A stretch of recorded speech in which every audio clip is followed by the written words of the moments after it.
Liana ja Karmo Põder peavad piimakarja Ivaski talus Võrumaal. Talu on pälvinud aastatalu tiitli ja siin tegutseb koos 4 põlvkonda. Kas te räägiksite natukene 25 aasta tagusesse aega, kuidas see talu pidamine siin kõik alguse sai?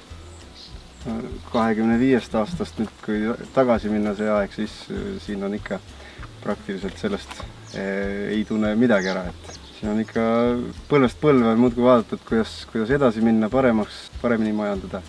On siin nii hoonete pilt kui maastik, kõik on juba muutunud palju.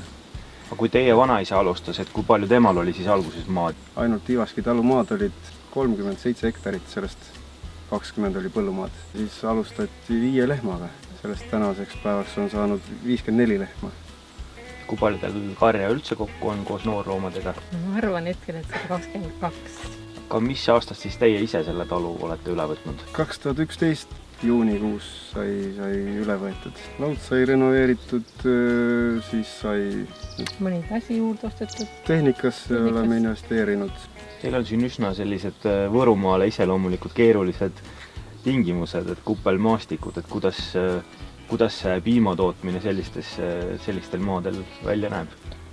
No nende kuplite peal ega muud suurt ei teegi kui ainult karjatamist. Vilja siin ei kasvata, siit midagi rullitada siin heina ei saa, rullid veerevad mäest alla minema. Ma arvan, et antud koht on just loomapidamiseks sobilik. Selline 50 lehmaga talu, et ma saan aru, et hoidab ära nii enda pere kui ka palju teid üldse siin talus hingi on. 4 põlvkonda on. Vanaema on veel kõige vanemast põlvkonnast. Kas pakute ka tööd mõnele inimesele? Jah, leidsime väga tubli nooriku see aasta, kes aitab meil siin laudatöödega, lüpsmisega ja vasikate kasvatamisega. Kui vaadata nüüd selle talu tulevikku, Plaane ikka on palju ja plaanid on suured, aga nagu on, et see maade küsimus, see panebki asjale piiriks. Õnneks siin see aasta isegi tuli meil nii mõnigi pakkumine, kus pakuti maasid kasutada juurde. Aga üldjuhul kõik on õivatud juba. Maad on küll viljakad, aga ma mõtlen selles mõttes, et kui tahad laieneda, siis ei ole ruumi. Aga kas on ka maid nagu osta võimalik siin siis? Hea raha eest saab kõike. Ei, natuke oleme juurde ka ostnud. Natukene mõni... Ikkagi, kui on võimalus, siis ikka ostame juurde. See nagu annab kindlustunnet, kui ise endale saab.